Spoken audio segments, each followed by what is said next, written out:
تفہیم القرآن سید ابوالعلا مودودی سورۃ المجادلہ آیات 5 تا 11 حصہ اول اعوذ باللہ من الشیطان الرجیم بسم اللہ الرحمن الرحیم ان الذین یحادون اللہ ورسولہ، جو لوگ اللہ اور اس کے رسول صلی اللہ علیہ وآلہ وسلم کی مخالفت کرتے ہیں۔ تفسیر: مخالفت کرنے سے مراد اللہ کی مقرر کی ہوئی حدوں کو نہ ماننا اور ان کے بجائے کچھ دوسری حدیں مقرر کر لینا ہے۔ ابن جریر طبری رحمہ اللہ اس آیت کی تفسیر یہ کرتے ہیں، یعنی وہ لوگ جو اللہ کی حدود اور اس کے فرائض کے معاملے میں اس کی مخالفت کرتے ہیں اور اس کی مقرر کی ہوئی حدوں کی جگہ دوسری حدیں تجویز کر لیتے ہیں۔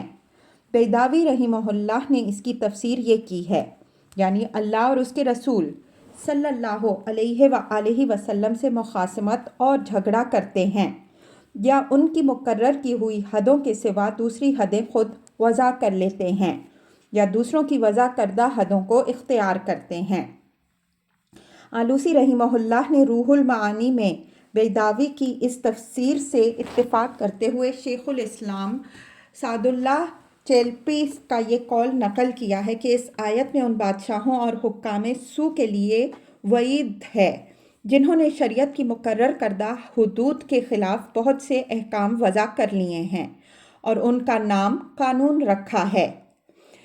اس مقام پر علامہ آلوسی رحمہ اللہ شرعی قوانین کے مقابلے میں وضعی قوانین کی آئینی یعنی اسلامی نقطہ نظر سے آئینی حیثیت پر مفصل بحث کرتے ہوئے لکھتے ہیں، اس شخص کے کفر میں تو کوئی شک ہی نہیں ہے جو اس قانون کو مستحسن اور شریعت کے مقابلے میں افضل قرار دیتا ہے اور کہتا ہے کہ یہ زیادہ حکیمانہ اور قوم کے لیے زیادہ مناسب و موزوں ہے، اور جب کسی معاملے میں اس سے کہا جائے کہ شریعت کا حکم اس بارے میں یہ ہے تو اس پر غصے میں بھڑک اٹھتا ہے، جیسا کہ ہم نے بعض ان لوگوں کو دیکھا ہے جن پر اللہ کی پھٹکار پڑی ہوئی ہے۔ کُبِتُوا کما کُبِتَ الذین من قبلہم، وہ اسی طرح ذلیل و خوار ہو کر دیے جائیں گے جس طرح ان سے پہلے کے لوگ ذلیل و خوار کیے جا چکے ہیں۔ تفسیر: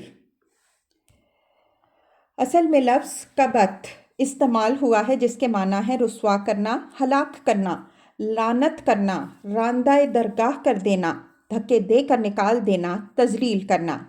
ارشاد الہی کا مدعا یہ ہے کہ اللہ اور اس کے رسول کی مخالفت اور اس کے احکام سے بغاوت کا جو انجام پچھلے انبیاء علیہم السلام کی امتیں دیکھ چکی ہیں، اس سے وہ لوگ ہرگز نہ بچ سکیں گے جو اب مسلمانوں میں سے وہی روش اختیار کریں۔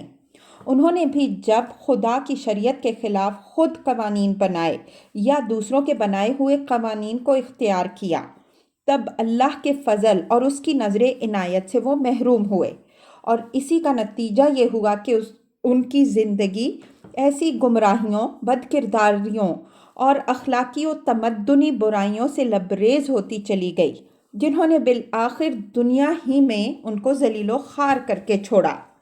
یہی غلطی اگر اب امت محمدیہ کرے تو کوئی وجہ نہیں ہے کہ یہ مقبول بارگاہ نبی رہے اور اللہ اسے ذلت کے گڑھے میں گرنے سے بچائے چلا جائے۔ اللہ کو نہ اپنے پچھلے رسولوں کی امت سے کوئی عداوت تھی، نہ اس رسول کی امت سے اس کا کوئی خاص مخصوص رشتہ ہے۔ وَقَدْ أَنزَلْنَا آیَاتٍ بَيِّنَاتٍ، ہم نے صاف صاف آیات نازل کر دی ہیں۔ وَلِلْكَافِرِينَ عَذَابٌ مُّهِينٌ، اور کافروں کے لیے ذلت کا عذاب ہے۔ تفسیر: سیاق عبارت پر غور کرنے سے یہ بات مترشح ہوتی ہے کہ یہاں اس روش کی دو سزاؤں کا ذکر ہے، ایک کبت یعنی وہ خواری و رسوائی جو اس دنیا میں ہوئی اور ہوگی، دوسرے عذاب مہین یعنی ذلت کا وہ عذاب جو آخرت میں ہونے والا ہے۔ یوم یبعثہم اللہ جمیعا، اس دن یہ ذلت کا عذاب ہونا ہے جب اللہ ان سب کو پھر زندہ کر کے اٹھائے گا۔ فَيُنَبِّئُهُم بِمَا عَمِلُوا، اور انہیں بتا دے گا کہ وہ کیا کچھ کر کے آئے ہیں۔ أَحْصَاهُ اللَّهُ وَنَسُوهُ، وہ بھول گئے ہیں مگر اللہ نے ان کا سب کیا دھرا گن گن کر محفوظ کر رکھا ہے۔ تفسیر، یعنی ان کے بھول جانے سے معاملہ رفت گزشت نہیں ہو گیا ہے۔ ان کے لیے خدا کی نافرمانی اور اس کے احکام کی خلاف ورزی ایسی معمولی چیز ہو سکتی ہے کہ اس کا ارتکاب کر کے اسے یاد تک نہ رکھیں، بلکہ اسے کوئی قابل اعتراض چیز ہی نہ سمجھیں کہ اس کی کچھ پرواہ انہیں ہو، مگر خدا کے نزدیک یہ کوئی معمولی چیز نہیں ہے۔ اس کے ہاں ان کا ہر کرتوت نوٹ ہو چکا ہے۔ کس شخص نے کب کہاں کیا حرکت کی، اس حرکت کے بعد اس کا اپنا رد عمل کیا تھا اور اس کے کیا نتائج کہاں کہاں کس کس شکل میں برآمد ہوئے، یہ سب کچھ اس کے دفتر میں لکھ لیا گیا ہے۔ واللہ علی کل شیء شہید، اور اللہ ایک ایک چیز پر شاہد ہے۔ الم ترا، کیا تم کو خبر نہیں ہے؟ تفسیر، یہاں سے آیت 10 تک مسلسل منافقین کے اس طرز عمل پر گرفت کی گئی ہے جو انہوں نے اس وقت مسلم معاشرے میں اختیار کر رکھا تھا۔ وہ بظاہر مسلمانوں کی جماعت میں شامل تھے مگر اندر ہی اندر انہوں نے اہل ایمان سے الگ اپنا ایک جتھا بنا رکھا تھا۔ مسلمان جب بھی انہیں دیکھتے یہی دیکھتے کہ وہ آپس میں سر جوڑے خسر پھسر کر رہے ہیں۔ انہی خفیہ سرگوشیوں میں وہ مسلمانوں کے اندر پھوٹ ڈالنے اور فتنے برپا کرنے اور ہراس پھیلانے کے لیے طرح طرح کے منصوبے بناتے اور نئی نئی افواہیں گھڑتے تھے۔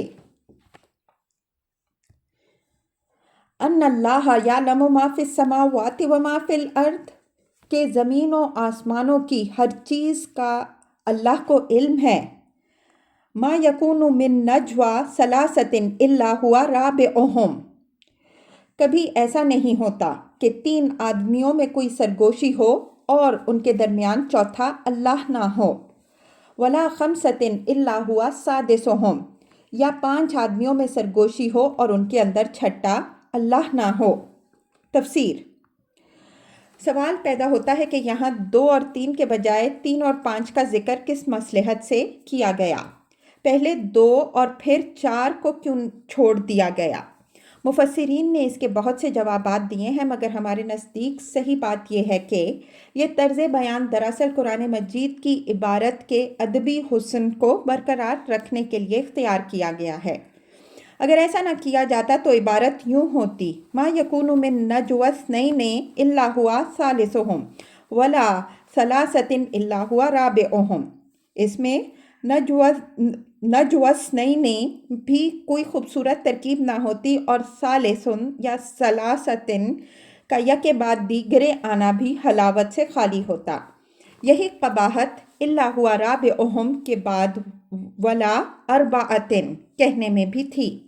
اس لیے 3 اور 5 سرگوشی کرنے والوں کا ذکر کرنے کے بعد دوسرے فقرے میں اس خلا کو یہ کہہ کر بھر دیا گیا کہ ولا ادنی من ذالک ولا اکثر الا هو معهم، سرگوشی کرنے والے خواہ 3 سے کم ہوں یا 5 سے زیادہ، بہرحال اللہ ان کے درمیان موجود ہوتا ہے۔ ولا ادنی من ذالک ولا اکثر الا هو معهم اینما کانوا، خفیہ بات کرنے والے خواہ اس سے کم ہو یا زیادہ، جہاں کہیں بھی وہ ہوں اللہ ان کے ساتھ ہوتا ہے۔